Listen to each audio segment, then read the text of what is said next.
aussi filɛ kana kanumɔgɔw aw bisimila ko kura ye aw ka jɛmukan mandi kan ni o ye espace citoyen alors bi babusen min b'an bolo o ye jɛmukan minnu bɛ tɛmɛ an ka plateau téléw kan n'an ko ma ko les émissions yala taɲɛ jumɛn bɛ a koɲɛw la fo ka taa se a qualité o koɲɛw ma bi na Mali kɔnɔ yan nɔ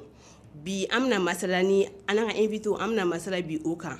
ayiwa maa fɔlɔ min welelen don an ka plateau kan o bɛ tali kɛ monsieur Ousmane Abdourahmane Diko la ale ye ancien ye min bɛ baara kɛ communication o volet la en même temps a bɛ baara fɛnɛ kɛ fɛn min ye contenu audiovisuel a bɛ baara kɛ o kan kosɛbɛ a ye baara caman fɛnɛ kɛ émission nasiraw fɛ fɛn min ye radio so fo ka taa se an ka télé so ma ka tugu ale la monsieur Burema Sulo ale bɛ an bolo ale ye kunnafonidila ye en même temps blogueur fɛnɛ don a ma laban welele o ye madame Sira Kante ale fɛnɛ ka wulikajɔ bɛnnen don fɛn min ye citoyenneté o baaraw ma kosɛbɛ a ka sigida la nka bi a b'an bolo kɔrɔ en tant que téléspectatrice a y'aw bisimila aw ni ce aw ka wele la ɲininkali fɔlɔ an bɛn'o tɛnku monsieur Diko la monsieur Diko oui ça va bien baasi tɛ alhamdulilayi bien e de bɛ analyse jumɛn kɛ kɛrɛnkɛrɛnnenya la an ka bi contenu kan an contenu audiovisuel kan bon n'an ye an ka bi contenu fɔ an bɛ a analyse kɛ volet saba de ye volet fɔlɔ ça c'est la forme volet filanan ça c'est le fond et volet sabanan ça c'est le volet socio-culturel et n'i y'an ka bibina jabaraninw ta k'a lajɛ jamukan minnu bɛ passer a kan jabaraninw cayara jamukanw cayara sur le plan quantitatif c'est bon il y a beaucoup d'émissions on a beaucoup de télé aujourd'hui donc mɔgɔ caman b'i ka tata sɔrɔ téléw la maintenant n'an ye bɔr'o la sur le plan qualitatif n'an donna kɔnɔna na k'a lajɛ i bɛ taa sɔrɔ jɛmukan caman bɛ yen nɔ a bɛ bɔ télé la mais a jɛmukan ninnu tila bɛɛ bɔlen don a jɛmukan ninnu bɛɛ bɛ tali kɛ ɲɔgɔn na kuma dɔw la yɛrɛ i b'a ye invitéw bɛɛ ye kelen i bɛ bɔ nin plateau kan i bɛ taa nin plateau kan aw bɛ taa fɛn kelenw de fɔ ou i bɛ taa sɔrɔ i ye fɛn dɔ fɔ plateau dɔ kan i bɛ taa plateau wɛrɛ kan u bɛ taa i ɲininka o fɛn ninnu de la donc il n'y a pas de diversité au niveau du contenu. Maintenant, sur le plan socio-culturel, il va ta k'a lajɛ denmisɛnninw sifinnakaw musow cɛw ani sigida la yɔrɔw olu ka représentativité ka dɔgɔ et surtout kan kunda n'i ye jamukanw ta k'a lajɛ bi bɔlɔlɔ siraw sanfɛ a tila bɛɛ bɛ kɛ français bamanankan rarement i bɛ taa ye ko dɔ kɛra dɔgɔnɔkan na i b'a ye ko dɔ kɛra marakakan na i b'a ye ko dɔ kɛra fulakan na c'est rare donc cette représentativité linguistique et la représentativité régionale aussi reste très limitée donc o de ye ne ka analyse ye n'i ye bibina bɔlɔlɔ sira jɛmukanw ta k'a lajɛ ani bibina télésow ta k'a lajɛ i b'a ye nin fɛn saba de b'a kɔnɔ. D'accord, merci beaucoup monsieur Diko. O yɔrɔ la min yɛlɛma ka ɲɛsin monsieur Sulo ma monsieur Sulo an bɛ k'a fɔ i yɛrɛ i ye professionnel ya domaine na ni e bɛ ka émission présenter bon an ka kɛ phase préparatoire ye yala contrainte jumɛnw bɛ yen nɔ n'i bɛ o sɔrɔ fo ka taa se i ka libertéw ma. Merci n b'i fɔ Mariam i ka weleli la n bi AGCAT baarakɛla bɛɛ lajɛlen fɔ ani Lambda Voice baarakɛla bɛɛ lajɛlen minnu bɛ dibi la ani minnu bɛ yen n b'o bɛɛ lajɛlen fɔ n bi n ka co-animateurs minnu bɛ plateau kan parce que débat tɛ animation de don donc n b'o bɛɛ fɔ donc e ka ɲininkali effectivement ne b'a daminɛ ni ale ye volet laban mun fɔ i n'a fɔ volet représentativité n'i y'o lajɛ an minnu ye émission présentateurs ye parce que moi émission bɛ ne bolo télé dɔ la n b'o présenter sisan n y'a jɔ parce que contrainte dɔ donna la o contrainte ye jumɛn ye n bɛna o de fɔ représentativité la parce que pour que i ka se ka émission kɛ e b'a ye k'a fɔ ko gɛlɛyaba de bɛ personne ressource sɔrɔli la e mago bɛ mɔgɔ minnu na e t'o sɔrɔ donc o de b'a kɛ e bɛ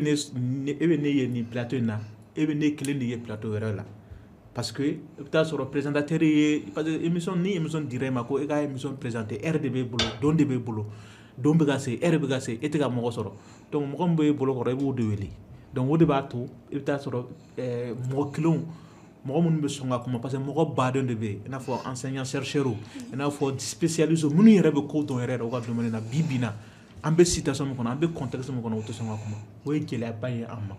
parce que n'i ko i b'u wele u b'a fɔ k'o tɛ sɔn ka na donc an bɛ mun de kɛ n b'a fɔ donc n'i y'o de dɔn an bɛ journaliste wele comme les journalistes ont une connaissance transversale des choses u bɛ dɔn fɛn bɛɛ la an bɛ journaliste wele minnu bɛ actualité traité minnu bɛ sujet ninnu bɛɛ traité an b'u wele u bɛ na u bɛ dɔnni min dɔn sujet kan u b'a fɔ o de kama i bɛ journaliste caman de sɔrɔ sisan Mali ko in na i bɛ journaliste baden de sɔrɔ plateau kan ka tɛmɛ minnu ye spécialiste ye domaine kɔnɔ c'est très rare k'a fɔ ko n'i ye docteur wele il est spécialisé dans les questions sécuritaires ou il est spécialisé dans les questions internationales relations internationales et ka wele i ka plateau la ko a bɛ na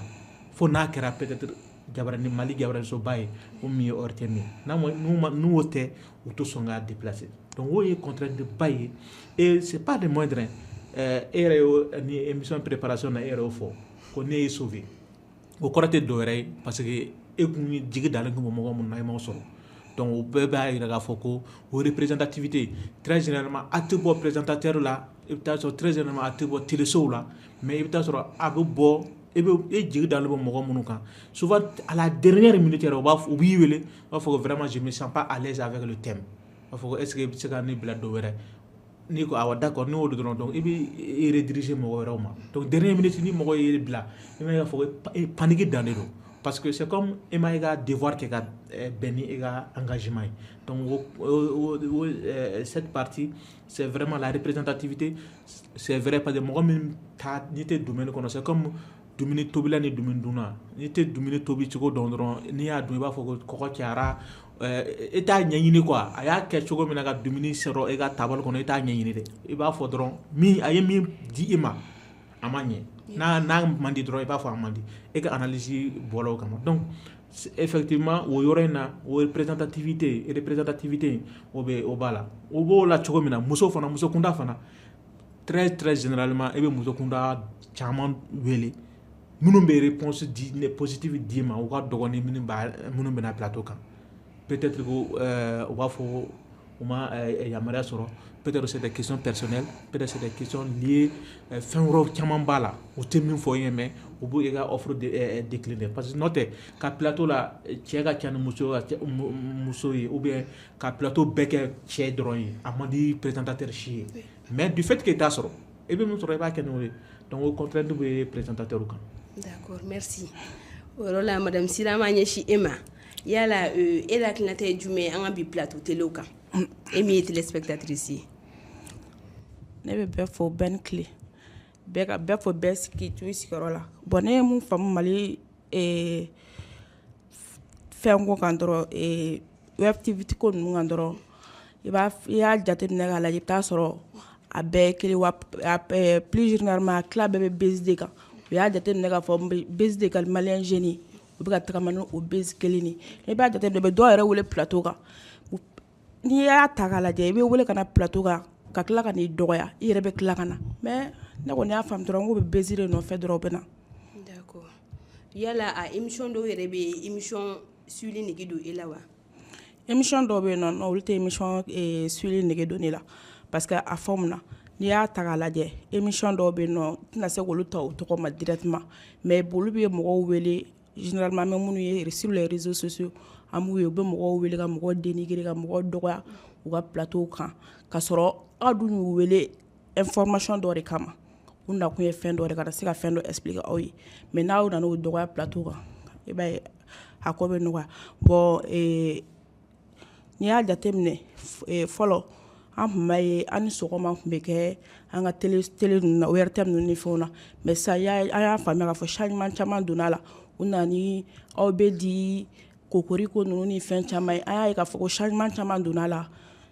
sisan. Minnu ka ɲi kɔni. D'accord monsieur Diko bɛ ɲɛsin ma tuguni. D'accord du point de vue académique e yɛrɛ bɛ an ka plateau impact bila minɛn jumɛn kɔnɔ bi auprès voilà du discours public. Déjà, les plateaux constituent ou contribuent déjà à la construction du discours public. Parce que Bibi na kunnafoniya caman bɛ yen nɔ an bɛ taa ta émission de kan i bɛ taa sɔrɔ émission caman bɛ yen nɔ après an yɛrɛ filɛ ni plateau min kan nin ye n'a bɔra an bɛ se k'a tigɛ ka taa a partie essentielle dɔw bɛ yen ka t'olu bila bɔlɔlɔw sanfɛ pour que mɔgɔ caman ka kunnafoniya dɔw sɔrɔ maintenant n'i ye o fana ta k'a lajɛ balimamuso bɔra ou bien denmuso bɔra k'a fɔ cogo min na n'i ye plateau ninnu caman ta caman bɛ taa yɛrɛlabɔ de ɲini yɛrɛlabɔ in ye mun ye n ka taa n tɔgɔ ka fɔ n ka ye réseaux sociaux kan n ka buzz kɛ donc bibi in na plateau caman bɛ sigi o de kan caman bɛ yen nɔ a y'a fɔ cogo min na i b'a dɔn k'i bɛ dɔgɔya i bɛ taa parce que depuis taatɔ a bɛ f'i ye bon n'i nana nin de b'a la ne bɛ Sulo wele n ko Sulo n ka émission filɛ nin na n'i nana bon depuis kelen an bɛ a fɔ tan ko dɔgɔnɔw bɛ tan e y'a dɔn ko ne ko minnu fɔ i tilala ka na o fɔra est ce que i bɛ se ka dimi parce que i b'a dɔn ka ban mais e b'a dɔn n'a fɔra fɛnɛ a bɛ ta ka tigɛ ka bila bɔlɔlɔ siraw kan ka yala mais il accepte ça parce que il va se faire une visibilité c'est même pas une notoriété c'est une visibilité parce que i bɛna ye wagati dɔ la après i bɛ tunu l'effet de buzz c'est ça et aujourd'hui sur les plateaux aussi ni ye an ka écoleden caman ta a b'a to kalan courage bɛ don o la ka taa journalisme kalan ka taa formation wɛrɛw kɛ dans les métiers de la communication et du journalisme pour que ka se ka na ka o baara in kɛ et ça va aussi favoriser ce qu'on appelle l'auto-entrepreneuriat parce que bibi na i bɛ se ka caméra minɛ i bɛ se ka enregistrement ɲɛnama kɛ i bɛ se ka montage kɛ c'est bon i bɛ se ka baara kɛ i bɛ se ka wari sɔrɔ n'a ye a ma se kuma dɔw la hali i ka téléphone appareil photo sɔrɔ à partir de ton téléphone i bɛ se ka fɛn caman kɛ donc olu b'a to i bɛ bibi na an ka plateau carili a ka ɲi parce que a b'a to denmisɛnninw fana ka formation bɛ ɲa a b'a to denmisɛnninw fana bɛ passionné ka taa o domaine kan et a b'a to fana u ka orientation bɛ nɔgɔya sur le plan académique voilà. Merci beaucoup. Monsieur Sulo o yɔrɔ la e yɛrɛ hakilina tɛ jumɛn ye an ka bi plateau télévision a évolution taabolo la. Bon Diko y'a fɔ cogo min na o de don parce que bi n'i y'a ye télévision cayalen web télé cayalen o bɛ démocratie santé de ko fɔ. Parce que liberté d'expression, diversité médiatique, pluralité médiatique, au bébé dont ce sont des facteurs qui déterminent la démocratie, la bonne santé de la démocratie. Donc, du fait que ni eu la émission créée, u ka na ka plateau kan mɔgɔ bɛ sɔn ka na jamana fana peut-être que sisan u bɛ ka wele k'a fɔ ko u bɛna encadrement dɔ o yɔrɔ ninnu na parce que effectivement téléspectatrice ye min fɔ o ye tiɲɛ ye éthiquement déontologiquement e man ka mɔgɔ wele ka na i ka plateau kan k'a dɔgɔya hali ni e ka émission bɛ o de kan émission man ka sigi mɔgɔ dɔgɔyali kama éthiquement a man ka tɛmɛ donc bi n'i ye hakika régulation ka régulateur ka fɛn ninnu ko n'i bɛ télé dayɛlɛ 1,5 million ou 2 millions e ka na n'o ye pour que ka se ka dayɛlɛ ou bien redevance ninnu b'a la u b'a fɛ ka o de dɔgɔya en plus u tɛ dan o dɔrɔn ma dɛ u bɛ fɛ ka peut-être u bɛna taa jusqu'à ce que cahier de charge dɔ ka d'aw ma a tɛ kuma dɔw ni kuma dɔw bɛ yen mot dɔw ni mot dɔw bɛ yen a t'o fɔ donc o bɛɛ ye ce n'est pas parce que vulgarité bɛ bi na kosɛbɛ o buzz bɛɛ bɛ tourner autour de la vulgarité donc éthiquement déontologiquement parce que ale enseignant ale b'o enseigner ale t'o fɔ a école ye taa aw bɛ pour que aw ka se ka ye pour que aw ka se ka dɔn aw ka nin mot utiliser aw ka nin mot utiliser alors que bi ni animateur baden ye u donnen don o mot utilisation de ces faits donc ce n'est vraiment pas représentatif au lieu que ça soit un espace qui forme parce que ni pluralité nana o kɔrɔ jamanaden kan ka information ɲuman sɔrɔ parce que source d'information ka ca ne kelen ka télé den kelen hali ni ne mɔgɔ 100 employé n ka télé la ne kelen ne tɛ se ka source bɛɛ sɔrɔ ne tɛ se ka information bɛɛ sɔrɔ mais ni télé baden bɛ Bamakɔ a baden bɛ Mopti a baden bɛ Sikaso donc autant télé bɛ autant o téléspectateur bɛ sɔrɔ parce que n'i ka contenu ka ɲi ale kumana contenu ko in kan c'est ça le contenu n'i ka contenu ka ɲi i bɛ kɛ Kidal Bamakɔkaw bɛ lajɛ parce que u b'a dɔn n'u bɛ ka émission lamɛn u bɛ dɔnniya de sɔrɔ u b'o Tata former sɔrɔ. u b'o nafa sɔrɔ a la donc bi an bɛ ka plateau min au lieu que ça aw y'a fɔ cogo min na surtout parce que téléspectateur ka kuma in o de ale de juge n'i bɛ émission préparer ou bien n'i bɛ émission présenter ne ka téléspectateur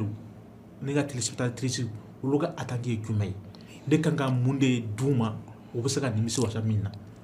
tant que ni e ma o sondage kɛ sérieusement o de kama i bɛ taa sɔrɔ hali ni an ka Mali la a ka dɔgɔ mais an kɔni waati min na ne bɛ taa Africom TV o télé bi bi na ten Mali paysage médiatique kan parce que a ma agrément sɔrɔ mais waati min na an bɛ télé in dayɛlɛ an taara sondage de kɛ mɔgɔw ye aw b'a fɛ mun de ka bɔ an ka ni télé na télé kura de don giri a ka giri min bɔ giri t'a bolo an bɛ giri de kɛ aw ye aw ta ye donc an y'o sondage kɛ mɔgɔ ye min fɔ an b'a fɛ ka nin ye an b'a fɛ ka nin mɛn an b'a fɛ ka nin sɔrɔ aw ka fɛn donc an y'o giri ka bɛn ni mɔgɔw ka attendu ye donc e bɛ min o giri min kɛ e b'o de di mɔgɔw ma donc forcément ni o waati sera dɔrɔn parce que émission ye heure de ni heure sera dɔrɔn hali n'u bɛ heure wɛrɛ télé wɛrɛ lajɛ heure wɛrɛ la ni o heure sera dɔrɔn i bɛ taa sɔrɔ mɔgɔw bɛɛ bɛ boli ka na e ka émission lajɛ c'est comme plateau dɔ n tɛna promotion kɛ mais bon déjà maliyɛnw b'o bɛɛ dɔn émission di dimanche hali mɔgɔ min tɛ Africa bɛ lajɛ ni dimanche kɔni sera débat de dimanche baden bɛ boli ka taa émission lajɛ ka ni émission banna dɔrɔn o b'o décrocher ni ala ka dimanche wɛrɛ fana yira an na donc n'i ka contenu ka ɲi mɔgɔw bɛ kɛ yɔrɔ o yɔrɔ mɔgɔw bɛ taa i ka fɛn lajɛ donc bi bi in na an bɛ u bɛ ka min servir an ye télé t'a la dɛ télé kɔni bɛ ka u seko kɛ mais concurrence min nana o ye web télé ye parce que bi n'i ye téléspectateur badenw lajɛ sur million i bɛ taa sɔrɔ plus de la moitié regarde en ligne parce que u b'a lajɛ n'u ka téléphone n'u ka tablette tant t'u bolo ka sigi so kɔnɔ salon na ka télé lajɛ bɛɛ bɛ télé lajɛ ni gɛrɛn ye donc o de senfɛ a y'a fɔ cogo min na surtout parti min u bɛ se ka min tigɛ k'a bila ligne kan donc o de effet de ka bon ka tɛmɛ ka sigi télé la salon na ka télé lajɛ donc n'i ye nin bɛɛ jateminɛ kɛ contenu télé médiatique diversification min bɛ yen an tɛ ka o nafa sɔrɔ ni ni ɲininka an tɛ ka o nafa sɔrɔ a ɲɛ ma. D'accord, merci beaucoup. Monsieur Diko. Oui. Voilà, an ɲɛ b'a la k'a fɔ tendance caman bɛ yen bi a hukumu kɔnɔna la. C'est vrai. Ok, e yɛrɛ bolo a lakiniw bɛ se ka kɛ jumɛn ye? A lakune fɔlɔ ye dépravation de mœurs de a fɔlɔ o de ye parce que i bɛ taa fɛn dɔw fɔ télé la i tun tɛ fɛ k'a fɔ ten mais a taara ka ban et pour l'audimat ou pour l'audience télé mɔgɔw fana b'a bila ten surtout les structures privées moi ne ye baara kɛ agence de production na an tun bɛ émission produit ka taa n'a ye ORTM na pour diffusion a b'a produit aw bɛ taa équipe de bɛ ORTM mɔgɔw bolo k'a lajɛ si ça respecte sous la photo le cahier de charge de l'ORTM ni kuma b'a la qui va à l'encontre du gouvernement ou à l'encontre des dirigeants u b'a fɔ aw ye aw ka t'o tigɛ ka bɔ a la aw bɛ t'o tigɛ ka bɔ a la ou bien aw bɛ taa labɛn kura ye ka segin ka na n'a ye et bi bi in na téléso privé la o tɛ yen donc kuma bɛ fɔ jama bɛ se ka sɔrɔ cogo min na ka kuma lamɛn o de bɛ fɔ yen donc o de bɛ bila souvent yɛrɛ i bɛ taa ye ni émission kɛra comment on appelle émission kɛlen ni yɔrɔ ma sɔrɔ a la min bɛ se ka tigɛ ka taa TikTok sanfɛ a ka buzz kɛ pour que mɔgɔw ka taa émission tɔ lajɛ u b'a fɔ ko émission ma ja a filanan ye mun ye c'est la vulgarisation de la désinformation sur les plateaux aujourd'hui fɛn caman bɛ fɔ an tɛ taa vérifier an tɛ taa foyi an bɛna an sigi dɔrɔn n bɛ se kumaba fɔ la n bɛna n sigi n b'a fɔ et n'a vérifiera k'a fɔ ko i filila an tɛ bɔ ka rectification kɛ alors que quand tu es à la télé fɛn o fɛn bɛ b'i da il faut k'a kan a ka sɛgɛsɛgɛ k'a dɔn k'a fasafasa k'a fɔ nin bɛ ka nin min fɔ hali n'an taara ka na o de don o wagati in na information bɛ se ka falen situation bɛ se ka falen donc o ye filanan ye sabanan télé kanu bɛna to surtout minnu bɛ télé lajɛ avec les téléphones an ka denmisɛnninnakaw la a bɛ ka jouer caman ka école ni caman ka scolarisation kan parce que bibi in na i b'a ye denmisɛnnin caman bɛ yen u bɛ bɔ école la ka na so ka n'u sigi télé de kɔrɔ u bɛ bɔ école la ka na ka n'u sigi téléphone de kunna ou bien ka n'u sigi tablette de kunna ka émission ninnu lajɛ ou bien ka programme ninnu suit télé la donc ne kɔni bolo nin y'a kɔlɔlɔ 3 ye minnu bɛ yen nɔ an ka télé kow la donc an b'a ɲini comment on appelle les dirigeants de télé ou les promoteurs de télévision u k'u ka programme soigner ka programme bɛn u ka audience ma ka fɔtaw bɛn an ka sankɔrɔta ma an ka taaɲɛ ma pour que c'est vrai que bibi na ni émission min tɛ par exemple e bɛ na ni émission bila peut-être ça va faire une année avant de faire 1000 vues mais i bɛ taa sɔrɔ ni dɔgɔyalima tun b'a kɔnɔ ou bien ne ni Sulo kun pɛrɛn-pɛrɛnna ɲɔgɔn kun na en une semaine capsule bɛ bila réseaux sociaux kan ça va faire les millions de vues donc il faut que nous-mêmes on puisse sensibiliser, éduquer les gens sur des contenus de bonne qualité, sur des contenus éducatifs. Et quand c'est des programmes de divertissement aussi, il faut que ce soit des programmes de divertissement qui répondent à nos mœurs et qui répondent aussi à nos valeurs. Voilà. Merci bien. Sous le rôle là, yala ebolo, est-ce que en émission là, on met diversification qui est au niveau voilà de l'opinion publique? Bon, émission ni y'a fɔ cogo min na émission b'a dɔn ni i bɛ émission préparer bɛɛ n'i ka cible de don très généralement jamana min téléw talen don ɲɔgɔn ye yɔrɔ min na émission bɛɛ bɛ kɛ ni a cible de ye n'i ka émission bɛ diffuser matin i b'o cible dɔn sɔgɔmada mɔgɔ jumɛn de taa baara la min bɛ se ka sigi télé kɔrɔ ka télé lajɛ e kɔni b'a dɔn o kɔni très généralement minnu ma dɔn baara la ou bien minnu taara comment dirais-je retraité les retraités donc minnu ma dɔn baara la o kɔni caman fana ye écoledenw de ye o bɛ taa école la donc e b'i ka contenu bɛn très généralement ka bɛn ni mɔgɔkɔrɔbaw ka sujet ye o la i b'a fɔ mɔgɔkɔrɔba bɛ se ka i lajɛ ni entre midi et 13h ou midi et 14h ou midi jusqu'à au petit soir i b'a dɔn mɔgɔ sugu jumɛn fana bɛ se ka sigi télé kɔrɔ ka télé lajɛ donc o fana na i b'a dɔn k'a fɔ ko école midi kɔni école bɛ jigin midi heure la donc de midi à 13h ou 14h u bɛ so u bɛ contenu jumɛn lajɛ contenu min bɛ u intéressé contenu min bɛ u ka éducation kɛ donc i bɛ contenu di u ma après 16h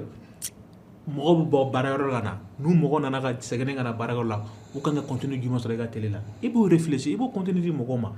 donc mɔgɔ bɛ préciser min na hali u t'u ko u b'u sigi télé la u b'u ka programme lajɛ dɔrɔn ka taa ko après 20h ni JT banna i bɛ contenu jumɛn kan i kan ka contenu jumɛn préparer ça aussi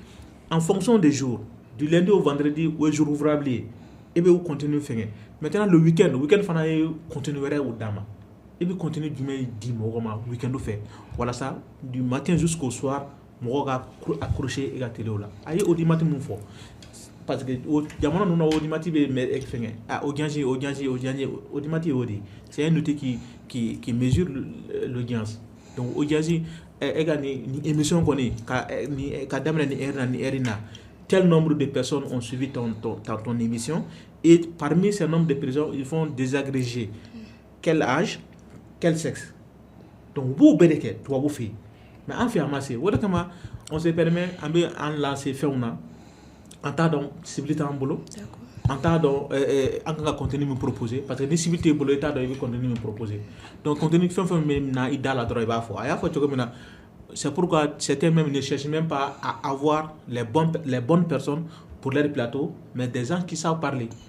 est-ce que mɔgɔ min bɛ se ka kuma kɛ est-ce que forcément c'est la bonne personne toi tu veux parler de terrorisme tu dis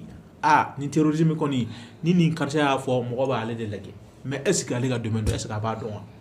hali ni ye mɔgɔ wele ka na hali n'a tɛ se a ka kuma man ca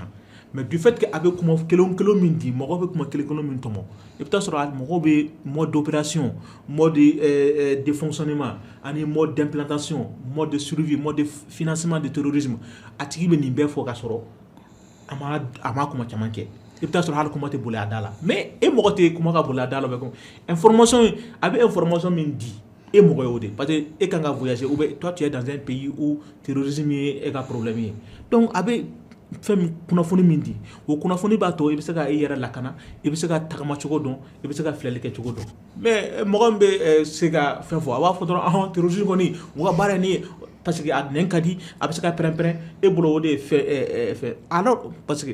on est aussi dans un pays où l'éducation fait défaut a y'a fɔ ale enseignant ye parce que bi bi na an tɛ se k'a fɔ ko Mali éducation est la meilleure de la sous-région donc ni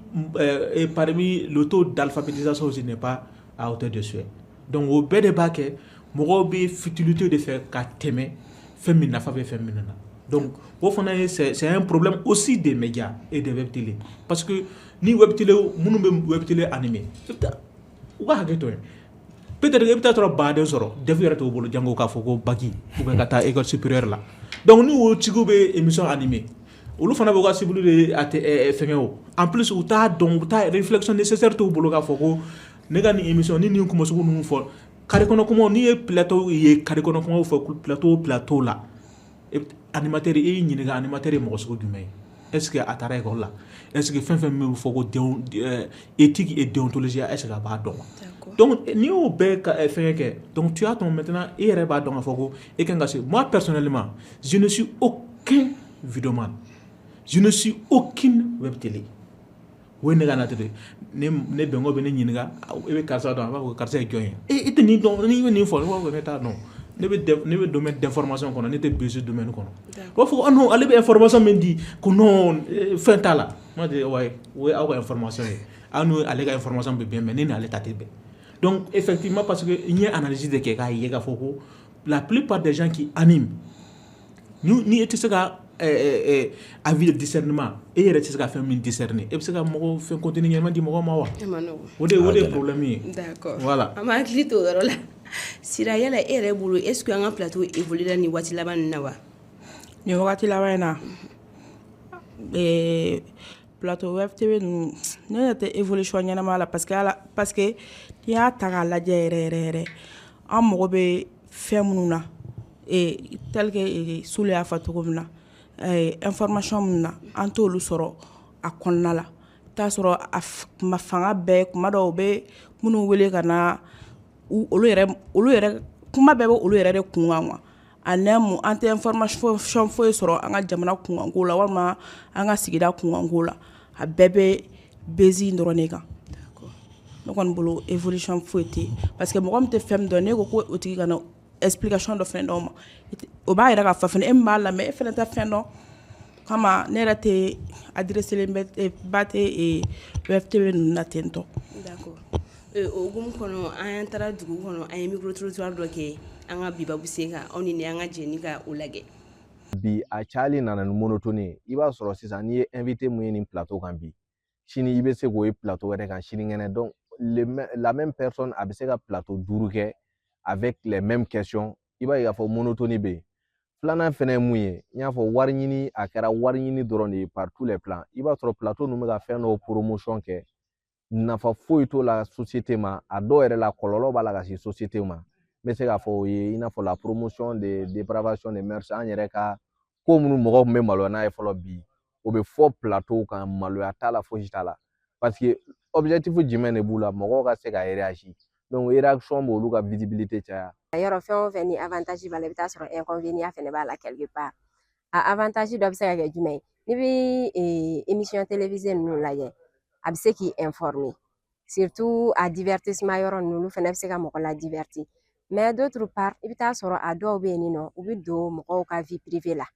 o dun o ye ko ye ko mun cɛ man ɲi y'en a des plateaux olu b'i ɲininka yɛrɛ ka taa ko olu b'i jagosa de pour que i ka kuma i yɛrɛ ka vie privée kan moi je pense que vie privée mɔgɔ ka vie privée o y'i ka vie privée de o man kan tɛ ka taa kɛ plateau sanfɛ kuma ye i yɛrɛ n'i y'a jateminɛ k'a lajɛ hali artiste minnu bɛ an fɛ u ka bɛnbaliya caman a caman bɛ sɔrɔ plateau ninnu de sanfɛ parce que ni ne taara sisan ne ka kɛ artiste ye ni ne taara plateau sanfɛ u bɛ ne ɲininka ko e hakilila ye jumɛn ye ni artiste dɔ in ka ko la ou bien u bɛ ɲininka ko ni artiste dɔ in a fɔra k'e n'a bɛ tan k'e ni a bɛ tan donc ni mɔgɔ min tɛ se i dusu la ou bien ko n'i y'i ta caméra ja fɛ i bɛ taa kuma fɔbali dɔ fɔ a bɛ kɛ sababu ye k'i lase yɔrɔ wɛrɛ la i yɛrɛ hakilila ti mun ye n'i ma ɲɛ plateau sigili kɔ i b'a sigi kun dɔ kama bon fɛn min don a bɛ bila bɔlɔlɔ de sanfɛ i bɛ fɛn min fɔ ani i bɛ fɛn min kɛ a bɛ mɔgɔ caman impacté k'a daminɛ denmisɛnnin kunta ni ko do ko min ti ko ɲɛnama ye n'a bɛ jouer an ka éducation kan a bɛ se kɔlɔlɔ ye ka se an dɔgɔninw na an denw ma n'i bɛ plateau kɔni sigi i kan ka image ɲɛnama de jira i kan ka kuma ɲɛnama de fɔ plateau la an bɛ se k'a fɔ damadɔni de bɛ yen min bɛ ka contenu ɲɛnama di. N bɛ se k'a fɔ n ka évoluera minnu bɛ kuma entrepreneuriat ni jeunesse ni fɛnw kan n bɛ se k'a fɔ o domaine kɔnɔ a évoluera kosɛbɛ mais fɛn min kɔni ye débat public ye mɔgɔw hakili la yɛrɛ o caman tɛ se k'a fɔ plateau kan n y'a fɔ cogo min na siran ni yila bi bɛɛ la walasa i kana taa don fɛn dɔ la a kana k'i yɛrɛ ma kalola ye donc n bɛ se k'a fɔ o yɔrɔ la kɔni débat public ninnu plateau débat public ninnu vraiment a kɛn bɛ tɔ ka diya ye o yɔrɔ la a kɛn bɛ tɔ ka diya ye kosɛbɛ mɔgɔ kɔni bɛ taa fɛn dɔ de fɔ ten soit mun ka di ɲɛmɔgɔw ye wali kelen i bɛ taa fɛn fɔ wasa kɔni i kana don fɛn dɔ kɔnɔ mun bɛ se ka kɛ n y'a fɔ cogo min na a kana k'i yɛrɛ ma kɔlɔlɔ ye. D'accord, an bɛ sigi ka na an ka plateau sanfɛ i n'a fɔ aw bɔra sisan k'a ye cogo min na an bɛna munumunu salo kɛ aw ka impression di nin micro trottoir in kan an ma daminɛ monsieur Diko la. Bon, n'an ye ninnu ka kuma lajɛ c'est ce qu'on a dit en début d'émission, c'est comme si an bɛɛ kumana ɲɔgɔn fɛ alors que c'est pas le cas an tɛ ɲɔgɔn dɔn yɛrɛ mais il va y en fait c'est le même problème qui est là, c'est le même phénomène qui est là. Plateau kelenw de bɛ yen et à peu près les mêmes contenus, les mêmes intervenants. Soulou a expliqué ça par la réticence de certains à vouloir parler sur certains sujets. Il y a ça, mais c'est infime par rapport à la situation. Bibi na ita soro mɔgɔ caman bɛ yen olu de bɛ animateur wele ni sujet bɛ yen n bɛ fɛ ka passer ka plateau kan ka taa fɔ souvent fa bɛna kɛ affinité ye tuma dɔ la a bɛ k'i kɔnɔ yɛrɛ k'a kɛra chroniqueur de ye o tigi ka émission na tellement que a tigi bɛ bɔ yen donc filanan u kumana dépravation des mœurs kan ani promotion de certains métiers c'est vrai olu bɛ yen nɔ o caman bɛ yen nɔ et c'est à saluer aussi mais bibi na min bɛ yen c'est plus sur le buzz que sur les contenus à caractère éducatif. Les contenus à caractère éducatif déjà a te lajɛ ka caya min m'a intéressé o ye buzzire muso y'a fɔ cogo min na ni artiste ni artiste e hakilina ye jumɛn y'a kan pour créer la divergence, pour créer des commentaires autour de ces émissions-là sur Internet afin de créer de l'audience. Donc, ne hakilina o de y'o ni yɔrɔ la. D'accord, monsieur Soulou. Bon, effectivement, ni Ousmane a répondu il y a mais toujours est-il que en espace min fana kan il faut dire que débat ga dogon fana parce que débat qu'on peut politique ko ni fam kan du fait que politique ko interdira très généralement débat fana se ga animé avec des personnes sur le plan politique mais on a tabé thématique ou baden de B même se ga explorer mais et à faut que effectivement sur ce plan on peut tenter quand même de dire que les plateaux manquent souvent manque de vision parce que il faut politique remplacer les femmes alors que thématique il y a environnement comme politique on peut parler aujourd'hui de l'environnement et mois de décembre et janvier au lieu de très généralement Mali la fraîcheur wati mais bi anya bala décembre janvier banwati fraîcheur bega bogana télé saba konana mogo era dabal bega ban parce que mogo bolo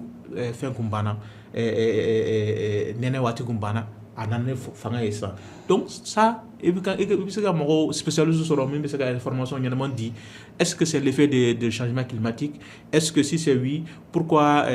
ça tombe sur cette période pas sur la période de chaleur donc vous pouvez se faire ou bien oui période de chaleur il faut l'attendre donc moi vous préparer donc sur les questions de société dépravation de mœurs émission baden c'est ga sigi ou kanga soro dépravation du merci o bɛ se ka kɛ émission tɔgɔ ye mais fɛn baden bɛ se ka fɔ o kɔnɔ angle baden bɛ se ka taa o kɔnɔ ka sɔrɔ a ma ban donc peut-être que o yɔrɔ na créativité fana malien ni créativité sur les émissions souvent c'est très compliqué parce que soit peut-être le moyen de te peut-être fɛn wɛrɛ bɛ mais malien ni créativité sur les plateaux ni plateau tɔw lajɛ Côte d'Ivoire ni Sénégal lajɛ quand tu compares au plateau malien, tu vas voir que le plateau malien est très très très pauvre. Très très pauvre. Donc, je lui donne raison. Maintenant, ce qui est des débats, quand même, il y a fort. Aujourd'hui, il y a des télé parce que moi, il y a des sons. Web télé là, mais télé là. Parce qu'ils se disent, ni tara comme télé là, ou web télé, tu connais, il doit moi, badé au fond. Parce que moi, j'ai fait pour des médias internationaux aussi. Ni moi, c'est là, ni où il est enseignant chercheur ou bien spécialiste, pas faut non, c'est ça comment dire. Parce que ni comment wa faut que ou petit il fani bau doria ou quoi plateau ka. Donc ou le sera doria. Donc tu vois, c'est des mots dehors de borafo, mots besira. C'est un bête qu'a faut qu'on bien cybercriminalité au fait. Non, au fait, mots dehors de sigler nous. Ousmane ka bodor halanga ni émission do bena ni émission kan comme on a ya foni jola lu yere ka spécialité oui donc mais au bay éthique ni déontologie ani kalambalia au bay bala ko d'accord si la yakina tay jumé micro trottoir inka ne yakil na tate chama ya kanga ne mu famia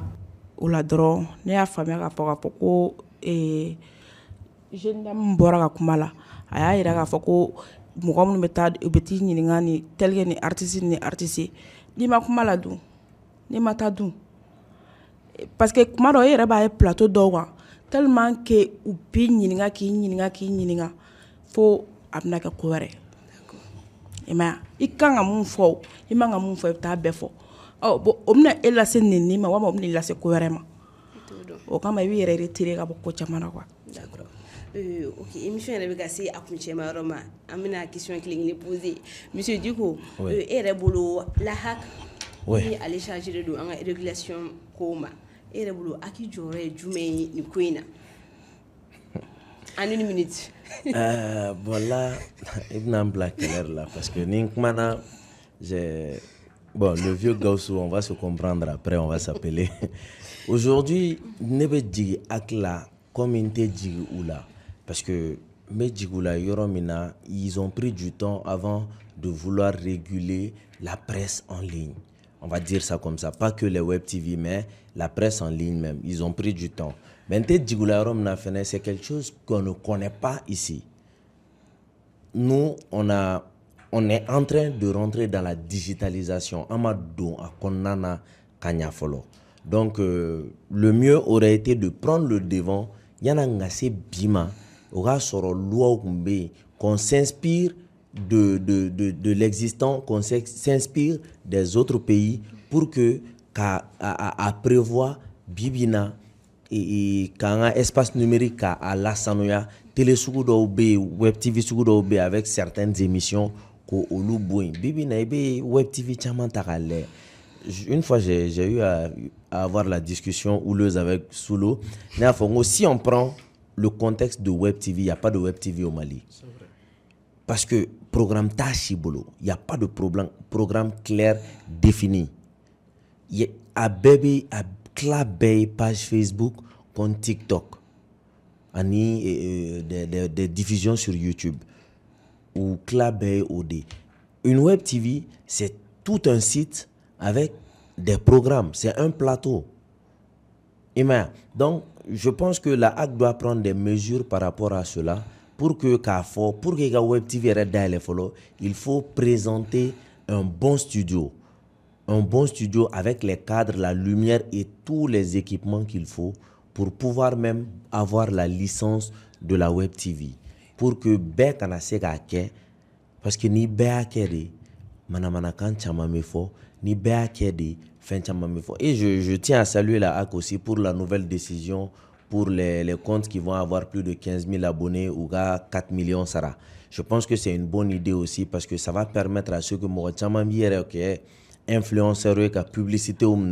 te imposera ou te taxer sera abato au réguler. Donc on les félicite aussi pour cette décision. D'accord, merci bien. Monsieur Soulou e yɛrɛ bolo an bɛ se ka mun de sigi sen kan yaasa ka se ka amélioration don nin ko in na. Bon, je crois que fin y'a fɔ en une minute Diko y'a fɔ a ka kumaw la donc hakɛ bɛ o baara la bi an bɛ se k'a fɔ bi yɛrɛ ne président de l'appel Mali ni y'an ka kumakan fana a ka écrit dɔ kalan a ko les discussions sont en cours avec la HAC o kɔrɔ in k'a fɔ ko discussion pas de bɛ sur la question donc bon a kɔni nécessité ye min ye bi an mɔgɔ bɛ caman na mais caman qualité bɛ min na si la qualité vient du nombre wassalam si la qualité le nombre ne fait pas la qualité qu'on réduit le nombre an ka qualité an ka taa ni qualité parce que an mɔgɔ bɛ qualité la an mɔgɔ tɛ nombre la malien wo maliden wo mali ɲɛma wo bɛɛ lajɛlen mɔgɔ bɛ qualité la information ɲuman ka di hali ni ɲɛnajɛli bɛ kɛ. La culture c'est pas petit hein. An bɛ ka dɔnkili artiste fɛn ninnu c'est pas quelque chose de petit minime mais n'u b'o kɛ fo a ka kɛ dans l'art dans la règle de l'art an ka ɲɛɲini o de donc fɛn fɛn bɛ offrir tout ce qu'on peut offrir aux téléspectateurs a ka kɛ ɲuman ye sur tous les domaines donc ne ka fɛn ye o de kumakan laban ye o de n b'i fo n bɛ Lambda Voice lajɛlikɛlaw bɛɛ lajɛlen fo. Merci o diyara Sira e yɛrɛ ka attente ye jumɛn aw minnu bɛ an lajɛ ka caya. Ne ka kumakan laban tɛ dɔwɛrɛ u ka essayer UFTV minnu bɛ yen nɔ u ka se ka u fara ɲɔgɔn kan k'u lasigi ka programme dɔ d'u ma u ka se ka walima u ka taa formation dɔw suit ka se ka programme ɲɛnama sɔrɔ denmisɛnninw b'u niyɔrɔta sɔrɔ mun na musow b'u niyɔrɔta sɔrɔ mun na dutigiw yɛrɛ b'u niyɔrɔta sɔrɔ mun na jamana ka information fɛnɛ u kana fɔ k'u b'a a d'an ma cogo na suguya dɔw la quoi an b'a sɔrɔ cogo minnu na sɔrɔ cogo jɛlen an k'a dɔn k'a fɔ ko nin bilala se nin ye tiɲɛ nin an kana taa ɲini k'a fɔ k'an bɛ taa ɲini yɔrɔ wɛrɛ walima an bɛ taga fɛn wɛrɛw lamɛn mais ne o sera ka fara ɲɔgɔn kan ka se ka programme ɲɛnama di u ma an mago b'o la.